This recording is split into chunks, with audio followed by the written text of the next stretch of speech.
Okey, hari ni hari Isnin, pukul 12 suku tengah hari macam itulah.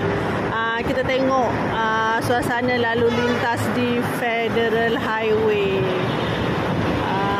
Tengok, nampaknya bergerak lancar semua, alhamdulillah. Dan juga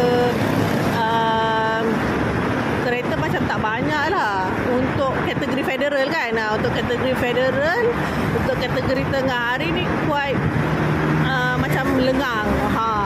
Okey, ni nak menuju ke Shah Alam. Kita nak menuju ke KL.